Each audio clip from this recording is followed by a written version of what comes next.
अस्सलाम वालेकुम जी। एक्सक्लूसिव खबर दूंगा, ब्रेकिंग खबर दूंगा। कल रात को तहरीक इंसाफ की कोर कमेटी के ग्रुप में मशाल यूसुफजई और शहबाज गिल के दरमियान में खौफनाक लड़ाई छिड़ गई।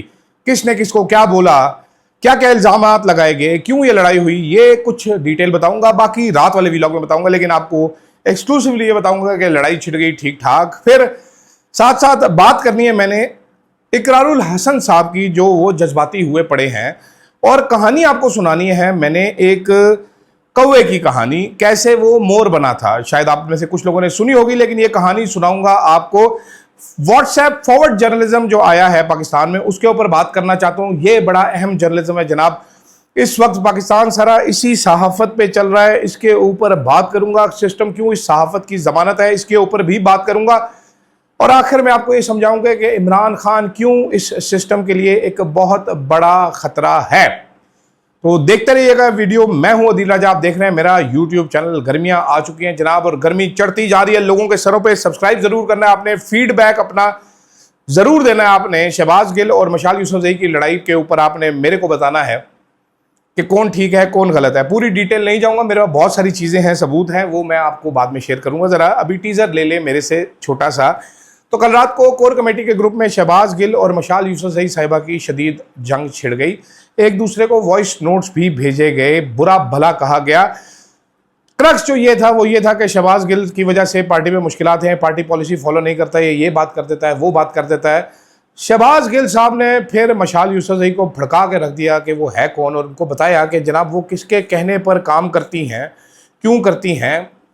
बहुत खौफनाक किस्म की लड़ाई हुई है। इससे पहले भी खटपट 3-4 बार हो चुकी है। मशाल यूसुफजई साहिबा इंतहाई बदतमीज़ खातून है। बुशरा बीबी की बहन भी ये कह चुकी हैं कि ये इंतहा की बदतमीज़ खातून है, हर किसी से बदतमीज़ी करती हैं, और मैं इसको मुंह नहीं लगाना चाहती, और ये कोई बुशरा बीबी की तर्जुमान नहीं। लेकिन तहरीक इंसाफ के सर्कल्स में, जर्नलिस्टिक सर्कल्स में ये बात मशहूर है कि ये बुशरा बीबी की शय पर सब कुछ करती है, बुशरा बीबी का ग्रुप है, बुशरा बीबी के कहने पर ये सब कुछ करती है, या आशीर्वाद हासिल है इस वजह से। लेकिन शहबाज गिल का मानना है कि ये कंपनी के कहने पे ये सब कुछ करती है, इसके सर पर कंपनी का हाथ है, ये जो कुछ भी करती है मोहतरमा ये कंपनी की वजह से ही करती है। खैर, इतनी सी उम्र वो सेनेटर बन चुकी हैं, तो किसी ना किसी का हाथ तो इनके सर पर ज़रूर है। अभी तक ये तहरीक इंसाफ वालों को क्लियरली मालूम नहीं हो सका। शाम को कोशिश करूंगा आपको वॉइस नोट्स भी सुनवाऊं, लेकिन बहुत दिलचस्प गुफ्तगू थी। तहरीक इंसाफ वाले अब आपस में लड़ रहे हैं, अंदरूनी तौर पर लड़ रहे हैं, और ये लड़ाई अभी से नहीं है, बहुत अरसे से चली आ रही है, ढकी छुपी चली आ रही है। तहरीक इंसाफ के बहुत सारे लीडरान, जब रऊफ हसन साहब खासतौर पे तर्जुमान थे, उस टाइम से अब तक नाला हैं तहरीक इंसाफ के सोशल मीडिया से। जैसे जैसे एस्टेब्लिशमेंट ये समझती है, वैसे वैसे एस्टेब्लिशमेंट के लोग जो तहरीक इंसाफ के अंदर है वो भी ये समझते हैं कि तहरीक इंसाफ का सोशल मीडिया एक प्रॉब्लम है। तहरीक इंसाफ का सोशल मीडिया जो है, बस उसी की वजह से सब कुछ हो गया है। ये उसने कर दिया, वो उसने कर दिया, फलां उसने कर दिया, टमकान उसने कर दिया। ये असल वजह पे नहीं जाता इनमें से कोई भी। सब यही रोते रहते हैं कि बस जी सोशल मीडिया, तहरीक इंसाफ का सोशल मीडिया।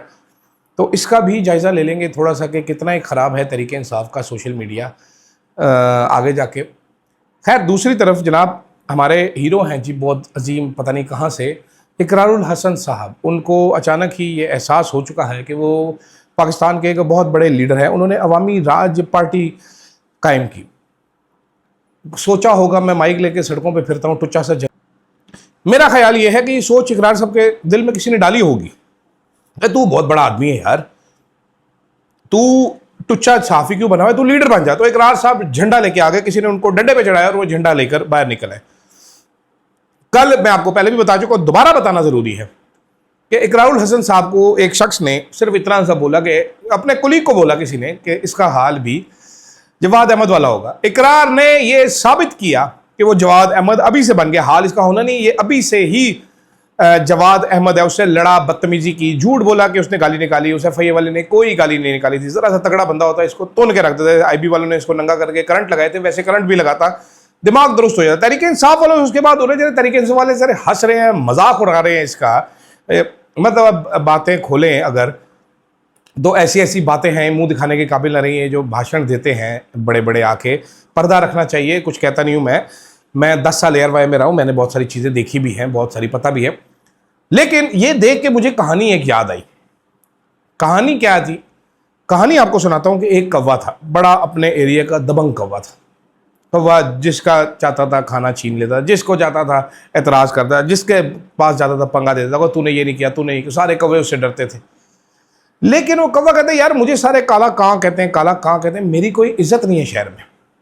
वो कहता वो देखो मोर है, वो कुछ कर भी नहीं सकता, वो उड़ भी नहीं सकता, लोग उसको कितना प्यार करते हैं, लोग जो है उसको कितना पसंद करते हैं, लोग उसको खड़े होकर देखते हैं। मैं जा आता हूँ, मुझे कंकर मारते हैं, भगाते हैं, हालांकि मैं इनके बच्चों के सर पे ठूंगे मारता हूँ, मैं इनको पंजे मारता हूँ, मैं चूज़े खा जाता हूँ इनकी मुर्गियों के, मैं इनके घर के गोश्त के छिछड़े उठा कर ले जाता हूँ, कोई बुढ़ी अम्मा छत पे गोश्त साफ करने आती है, इतना शातिर हूँ मैं, तो मेरी भी इज्जत होनी चाहिए। जैसे इकरार साहब ने सोचा कि मुझे भी सियासतदान होना चाहिए, मैं तो इतना दबंग साफ़ी हूँ, मैं तो माइक उठा के बढ़ जाता हूँ, लोगों के पुराने खोते निकाल लेता हूँ, चर्बियाँ निकाल लेता हूँ, वो अलग बात है कैसे निकलती। लेकिन तो कौवे ने सोचा मुझे भी मोर बनना चाहिए। अब उसको समझ कुछ आया नहीं कि मोर कैसे बने। वो मोर की तो इतनी लंबी पूंछल होती है। तो उड़ता हुआ जा रहा था तो एक बूढ़ी खातून पोर्च में झाड़ू दे रही थी। कौवा साहब ने देखा वो झाड़ू, कौवे साहब को आया आइडिया, कौवा काएं करते हुए गया, उस औरत के ऊपर हमला किया, वो औरत झाड़ू छोड़ के भागी, अंदर चली गई। कौवे ने झाड़ू चुका और निकल आया वहां से।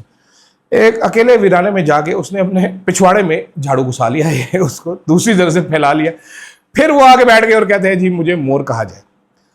तो ये इकरार साहब की दास्तान सुन के मुझे याद है कि पिछवाड़े में झाड़ू घुसा लेने से कोई बंदा मोर नहीं बन सकता। यही बात नजीम अफजल चंद साहब ने बड़े प्यारे तरीके से समझाई कि भाई सियासतदानों को बहुत सारी चीज़ें बर्दाश्त करनी पड़ी है, ज़रा हौसला रखें। आप नए नए सियासतदान बने, अभी तो आपको समझ भी नहीं आ रही, इतना हू हा टू टाटा मचा रहे हो, ये हो गया वो हो गया, अवामी राज हो गया तुम्हारा। और पीटीआई का क्या मसला है, लोग बातें कर रहे हैं, तुम्हें क्या मसला है? ठीक है, तुम्हें गालियां निकालनी, उसने केस करवा दो, बदतमीजियां कर रहा है, तुम बेगैरत हो, तुम ये हो, रख के चढ़ मारता, दिमाग दुरुस्त हो जाता। पाकिस्तान में एक और कल्चर भी आया नया, ये कल्चर है जी फॉरवर्डेड एज रिसीव्ड का कल्चर। अब इसका शिकार हुई आसमा शराजी साहब, जो बहुत अरसे से विलिंगली ये काम करती हैं। आसमा शराजी साहिबा ने एक फॉरवर्डेड मैसेज ट्वीट किया और उसके बाद रायन ग्रिम जो है अमेरिकन साफ़ी, उन्होंने पकड़ लिया। आसमा शराजी उस पर डीट हो गई, उन्होंने कहा जी ये अगर रियासत का मौक़िफ़ आ रहा है तो मैं उसमें क्या तब्दीली करूँ। मैं वो 3 डंडियों वाला मैंने कल भी आपको बताया था, वो पकड़ी गई। अभी ये मसला ये है कि ये सिस्टम जो है ना, इस सिस्टम के जो बेनिफिशरीज़ हैं वो चाहते नहीं हैं कि ये सिस्टम तब्दील हो। उसमें सहाफ़ी भी शामिल है, सियासतदान भी शामिल है, एस्टेब्लिशमेंट वाले लोग भी शामिल है, पुलिस वाले भी शामिल है, जजेस भी शामिल है। जो बेनिफिशरीज़ हैं वो चाहते नहीं हैं कि ये सिस्टम चेंज हो। उनमें अंसार अब्बासी जैसे साफ़ी, आसमा शराजी, उमर चीमा, सुहेल वड़ाए, ये सारे बेनिफिशरीज़ हैं इस सिस्टम के। इनमें से किसी को भी नहीं चाहिए कि सिस्टम तब्दील हो। ये दिन रात सुबह शाम आपको झूठे कसीदे पढ़ते हुए सुनाएंगे इस सिस्टम के कि क्या ज़बरदस्त हो गया, कैसे होगा, क्यों होगा, कब हो गया, हाय मज़ा आ गया, दिल खुश हो गया। हकीकत उससे बिल्कुल बरक्स है। लेकिन ये लोग गाने गाते हैं। अब क्यों इमरान खान इस सिस्टम के लिए ख़तरा है? ये सारे इमरान खान के खिलाफ भी इसलिए क्योंकि इमरान खान बाहर आ गए तो सिस्टम गिरेगा, और वो सिस्टम गिरेगा तो इनके बेनिफिट गिरेंगे। क्यों है इमरान खान इस सिस्टम के लिए खतरा? चंद मिसालें आपको देता हूँ, ज़्यादा लंबी बात नहीं करनी, चंद मिसालें देता हूँ। केपी के हुकूमत ने एक ऑर्डर किया था कि जिन केसों में सबूत नहीं है 9 मई के वो ख़त्म कर दिए जाए। हुकूमत ने दरख्वास्त भी नहीं दी, आईनी बेंच ने ऑर्डर कर दिया कि जी वापस नहीं ले सकते। सुबहान अल्लाह। लाहौर हाई कोर्ट के एक बेंच ने ऑर्डर किया कि जनाबे वाला ये जो नादरा है या वजारत दाखिला है, यूनिलैटरली ये शनाख्ती कार्ड ब्लॉक नहीं कर सकती, पासपोर्ट को ECL में नहीं डाल सकती इस तरीके से। आईनी बेंच के पास एडिशनल वो एडवोकेट जनरल साहब तशरीफ लेके आए, उन्होंने कोई नोटिस कुछ नहीं किया, उन्होंने कहा बस वापस केस ख़त्म, केस ख़त्म। सुप्रीम कोर्ट या अफरीदी जज घोड़ापाल जज, रजिस्ट्रार साहब ने ईमान मजारी और हादी अली चट्ठा का केस रोक के रखा हुआ है कि जी इसमें ये गलत था, इसमें फाइल में सर्टिफिकेट नहीं लगा था, इसमें ये वो प्रोसीजरल शिट, वो प्रोसीजरल रेड टेपिज्म जिसको ख़त्म हो जाना चाहिए। सुप्रीम कोर्ट को खुद ही शर्म करके इसको ख़त्म कर देना चाहिए, डिजिटाइज कर देना चाहिए। उसकी बुनियाद पर आ गए 2 प्रोमिनेंट पाकिस्तान के, मेरा ख्याल है इंसानियत के मामले पर सबसे प्रोमिनेंट लॉयर्स का केस रोक के बैठे हुए हैं, रजिस्ट्रार साहब और बेबस चीफ जस्टिस कमरे में बैठ के मूंगफलियाँ छील रहा है और आलू की तरकारी बनाने की मेरा ख्याल है वो रेसिपियाँ देख रहे हैं। नहीं, जिस तरह मैंने एक रेसिपी कल देखी थी तो आज बनाई है, तो उस तरह की वो रेसिपियाँ देख रहे हैं। इमरान खान बाहर आएगा, सबसे ज़्यादा इस सिस्टम को खतरा है। जब अवामी हुकूमत यहाँ पर आ गई, अवाम के कहने पर चलना शुरू हो गई, तो ये अवामी राज और ये जवाद अहमद और ये मिर्ज़ा मिस्त्री, ये सारे वाइट वॉश होने, साथ ही सिस्टम भी जाना है जहाँ पर इस्लामाबाद जो है 70 सालों से एक DC के ज़रिए चलाया जाता है। कोई अवामी नुमाइंदा इस्लामाबाद नहीं चला सकता, डीसी चलाता है इस्लामाबाद। जहां पर पुलिस का निज़ाम अनइलेक्टेड लोग चला रहे हैं, जहां पर आपके क्या क्या बताऊं आपको, फिर मैं चपेड़े खाऊंगा, फिर मुझे समझ आएगी। तो ये ज़रूर आप देखिएगा ज़रा और फीडबैक मुझे ज़रूर दीजिएगा। ज़्यादा नहीं बोलते, कम वक्त में वीलॉग ख़त्म करते हैं, 10 मिनट का वीलॉग बहुत होता है। मुझे दीजिएगा इजाज़त जनाब, अल्लाह हाफ़िज़।